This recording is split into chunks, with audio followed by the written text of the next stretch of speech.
Good morning, my friends. How are you guys today? Welcome to the WiseOne channel. I am your host, Reverend Karen, and today is Sunday. I'm going to be talking about the great divine, the higher power that we all have. I recognize the higher power, the higher power within me, who I am, or my higher power. I recognize the higher power that it's in our connection with each other, and our connection with the earth, and all living things. The universe, great and small. Today is Sunday, June 11th, 2023. I'm in the northern hemisphere, so it's getting to be our summer soon. We're still in spring, but our weather is acting like summer where I'm at. So it's a beautiful day. I hope you guys are doing well. I really appreciate you stopping by this channel. If it's something that you like, something you're interested in, you want to join, liking and subscribing, or just joining the church, try to start email. Figure out how to start an email, and then I will start an email. Yeah. So take a moment and breathe. I'm going to breathe in through my nose, all the way to the back of my throat, bringing in the biggest belly breath that I can. Then I'm going to hold it. I'm going to release it slowly through my mouth, letting my stomach deflate or my lower lungs deflate, letting the diaphragm just like squeeze it all out. Then I'm going to hold, and I'm going to repeat the process. And feel free to join me if that's something that you can do, if it's safe for you to do so. I don't know everybody's situation. Don't know the dangers of taking a big old breath, but so I'm going to do about 3 of them. Let's see, maybe 5, 3, start. You're just welcome to join me. I'm not certified in breathing techniques or anything like that. It's just what I'm doing. So full disclosure, breathe at your own risk. Okay. Hold. Exhale.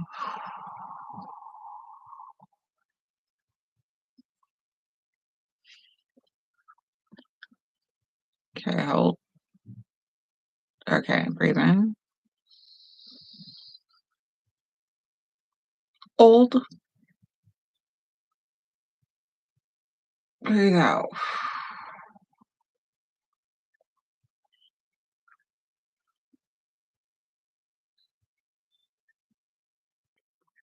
Allowing my whole body to relax and holding.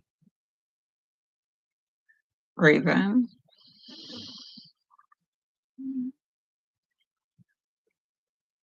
Holding. And breathing out.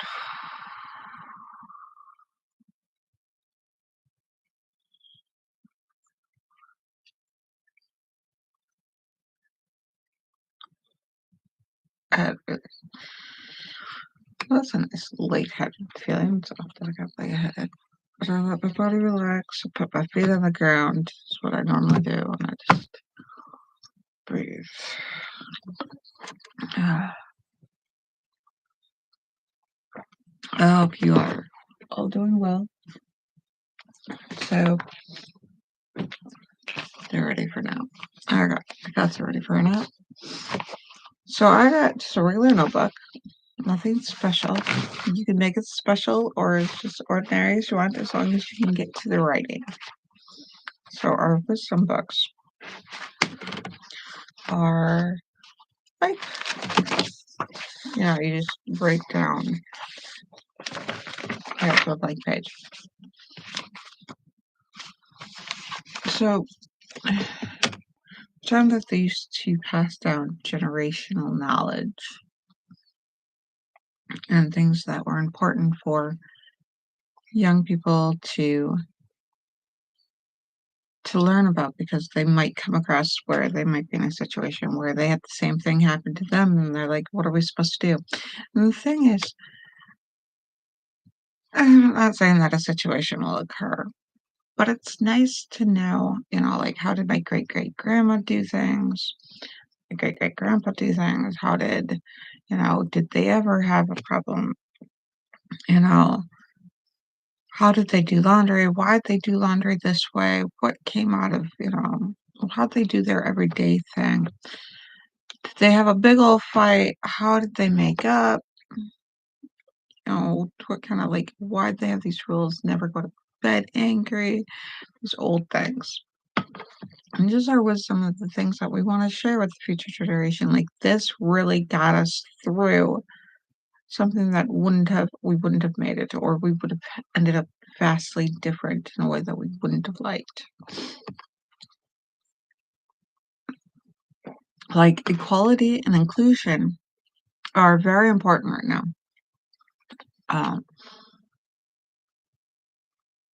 I'm trying to think, if we end up, solving the problem, or where we get to a point where we have an inclusive society and where the needs of everybody is met, not judged on our differences of our age or our genders or our um, religious or our skin tones, if we're not judged by that, but or we're not judged at all, would be nice.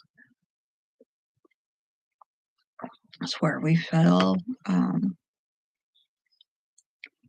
as people, how to treat each other humanely. The thing is, like, nations that become free from tyranny, the person that is in leadership might not know what they're doing and lead them back into a different type of tyranny. So, learning about how important inclusion is, we might want to write down, our stories and how we feel included, or how we should have asked anyone in this, our skin color, we should have asked anybody of not our skin color how they wanted their cultural tragedy, their cultural trauma to repair, instead of saying, oh, we're just going to do it this way. We're not going to say this, we're going to say that. That's just, I believe, how we concluded, oh, we're not going to call them this, we're going to call them that.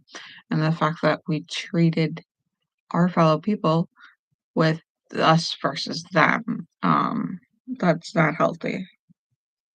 That's not something that I would be proud. I'm not proud of. I didn't know any better, especially now that I know better. I want to treat other people, the transgressions and stuff. Now it's just simple comments and stuff on certain places, and less places of um, acts of violence. But there's still that fear of violence, that apprehension that somebody's going to cause that type of, there's just outright violence, and that violence is going to be swept under the rug like this is acceptable. It's not. It's not acceptable, and it's not okay. And going through that and seeing how it rips up our nation and our society, this living, breathing organism of society, this organism of how we connect to each other, and seeing how it affects that. Maybe we can learn. And then if what we learn to do causes more mistakes, you can avoid, say, oh, well, why don't we just, oh, that didn't work because this happened. That wisdom is written down for the future generations. Lots of people publish books and their wisdom. They're like, this guy's great. Some of that stuff's for your family that you cultivate in your family. In each cell. Sometimes it used to be each cell because communication was different. We didn't have the internet. We didn't have, one point, we didn't have phones. We had barely had a post, and now we have more forms of communication where we can open our cells of our family units to, to things going on. And people can come help us where we have problems, and we can help others who are in a pickle or, and we can learn. We can learn from others as others can learn from us. And that higher power, and sometimes what used to be very popular as a way to do things becomes popular again for any unknown reason. If we become more closed off in each of ourselves, in each of our families, like the family was a close-knit family, they closed lip and they didn't say nothing. Nobody knew what was going on in that, and, like a secret society. Somehow, if we ever get traumatized from having the information network or too much information or things, if we did cultivate our AIs in a healthy manner where we could coexist in peace and harmony, a way that is what we think is peace and harmony, and what the AIs can come up with is peace and harmony, and the other artificial intelligence and the generators. Something that we could decide on,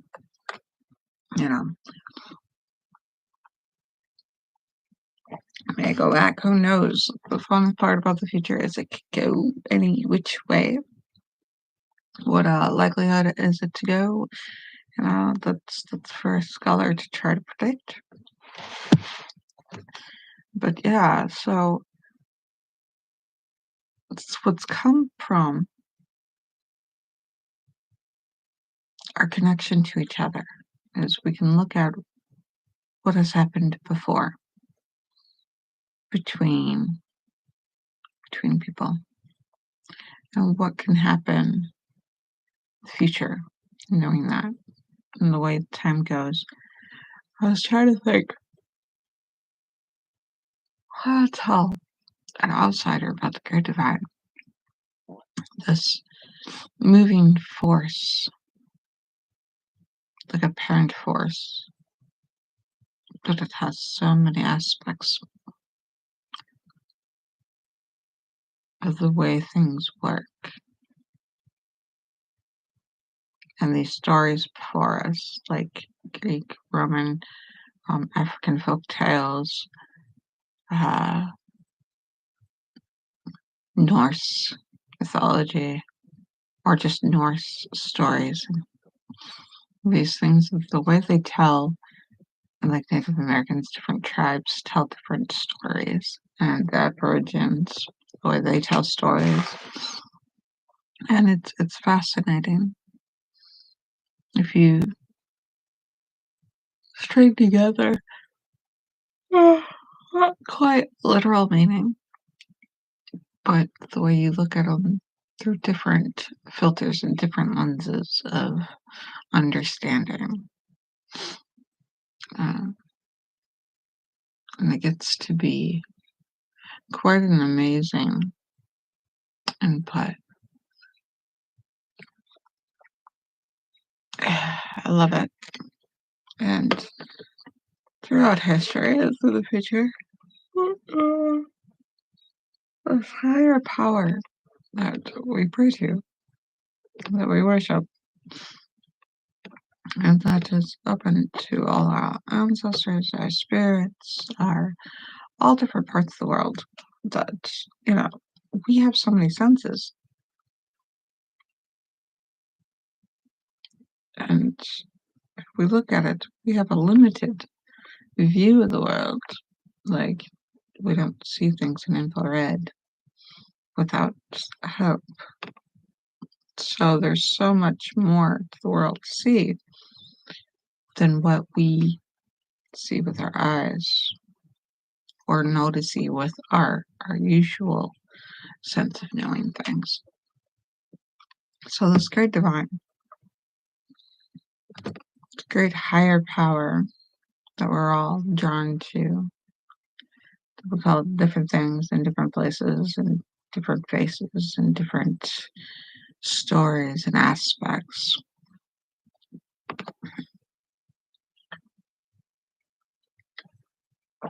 Take it literal. There are some days that we take it literal, and there's other days that we take it figuratively.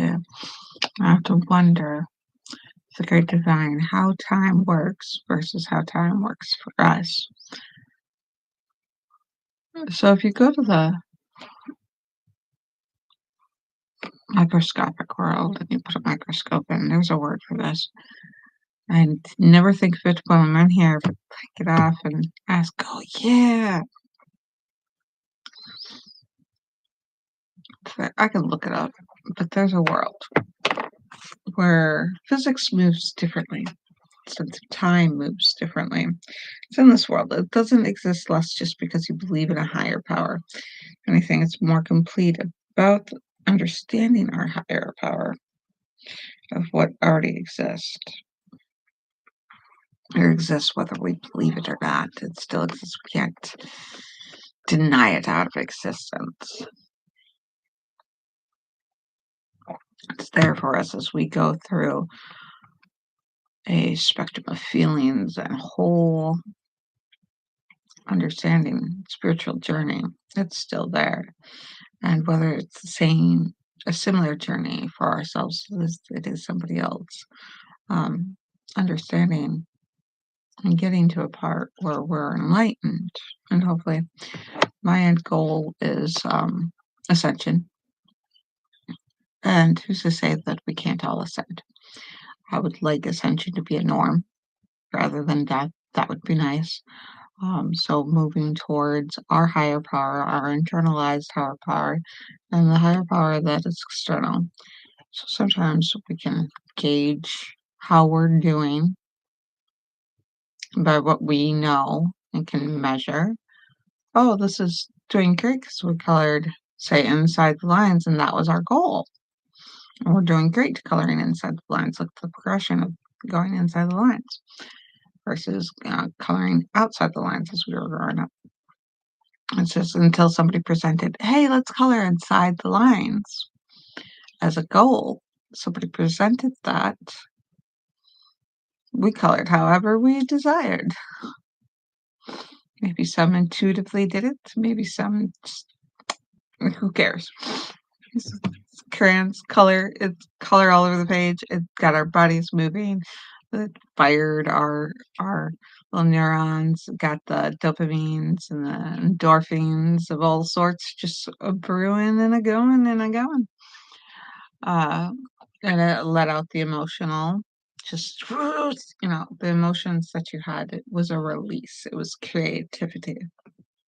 So this higher power, sometimes it just exists. I mean, does it have to have a goal? Did it used to have a goal? Did our higher power have a goal? Did our higher power like say you have to do this or you have to do that, or just come as you are and exist for who and what you are and come to terms with accepting and figure out what you want to do with it?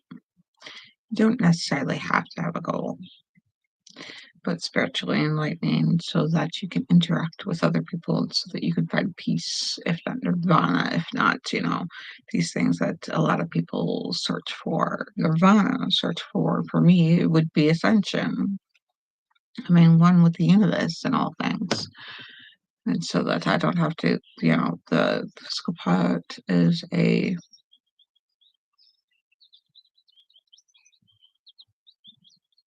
a part of who I am and it's part of my journey to ascend. So So we're looking up. So in your spiritual journey, if you'd like to pick a goal, that is very understandable, and that's very healthy to pick a spiritual goal. Like letting go of fear is a good goal. Finding curiosity and understanding and knowledge and wisdom to fill that fear. It's a very healthy goal. So we're going to look up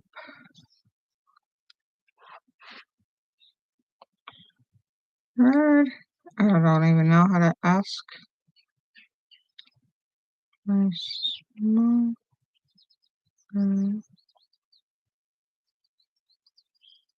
Small and small. Smaller.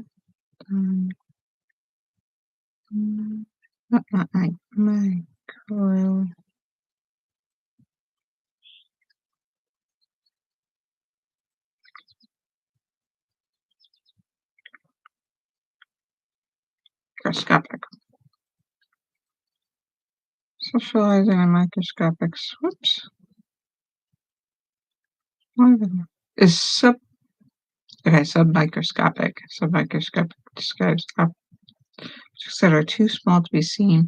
If you can get from the cells into between, down the cells into their energetic state instead of matter, that's a higher power, and it performs differently, with different rules than we understand about physics, and it's quite mystical and magical. I find it memorizing. I find it, magical.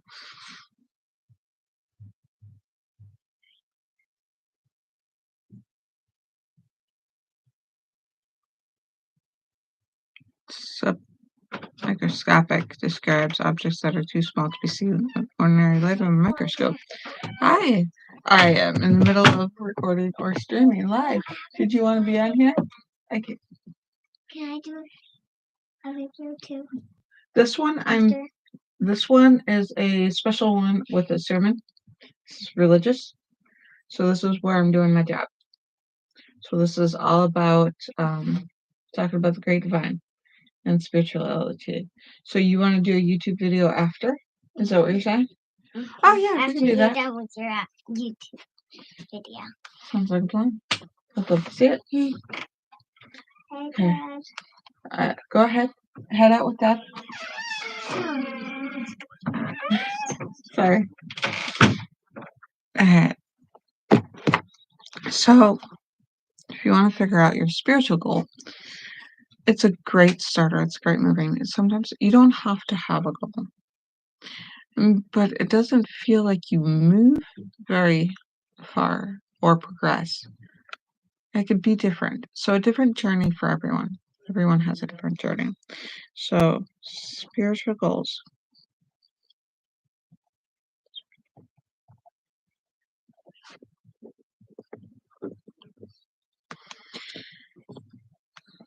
Spiritual goals are things that you want out of your spiritual or religious goals.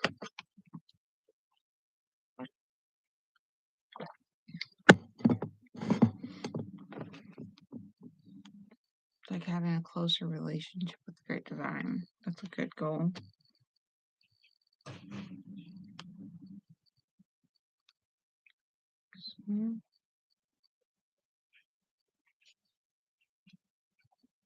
Ascension.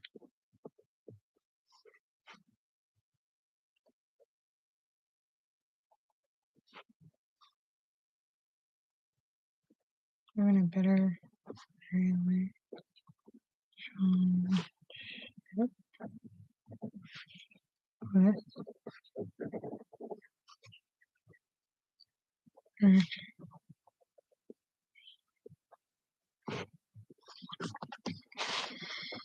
Yeah, I'm probably gonna have to go soon. I'll let you go. And then I can write more. I have to write down more further when I get along. But yeah, they're very magical. I mean, even if you dissect it and look at it analytically, I still get a sense of wonder. I get a sense of awe and inspired, and I feel like the world is a better and more wonderful place. I can't help it.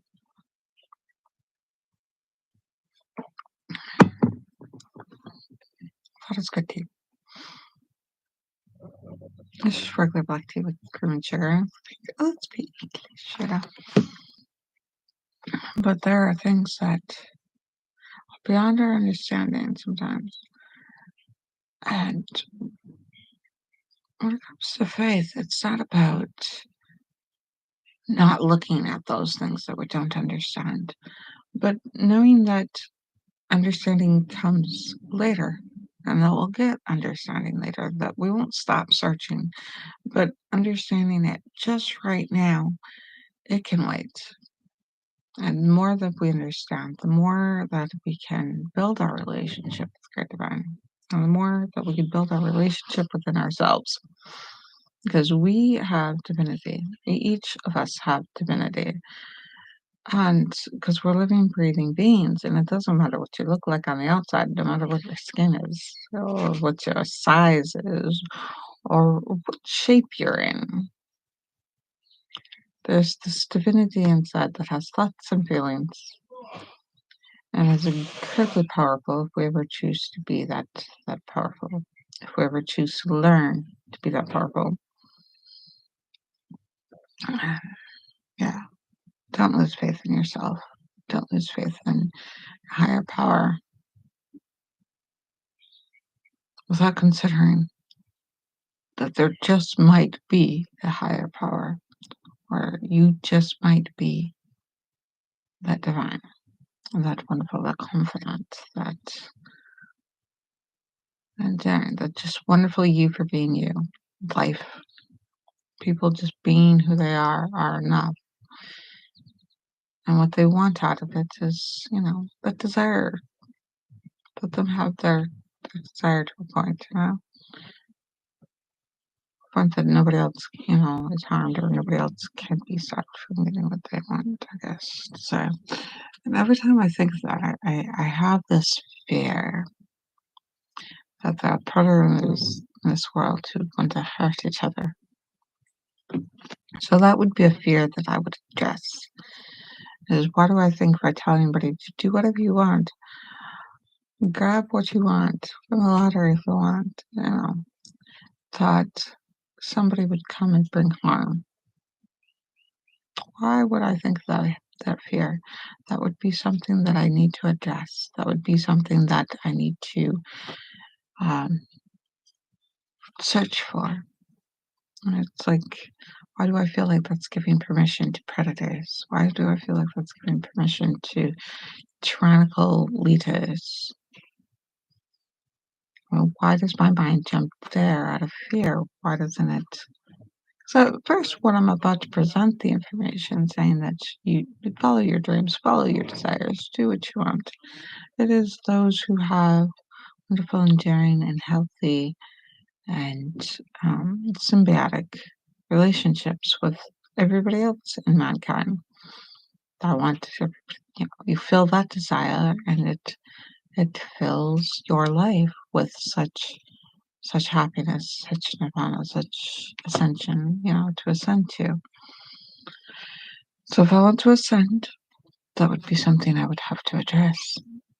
And I am not a flawless human being, nobody is. But to keep going with those flaws, to address the flaws, to address the way that my life is approached, and the things that I want to do with my life, and my journey towards ascension, all brings a more fulfilling experience. So I'm going to let you guys go. Tell you how much I love you. And I will see you guys. Monday is non-religious, and I have a podcast. I'm putting those in the podcast. I love you all. I hope you all are doing well. Yeah. I love you. Love you. Love you all. Mwah, mwah. Love you all. Until next we meet, have a good one.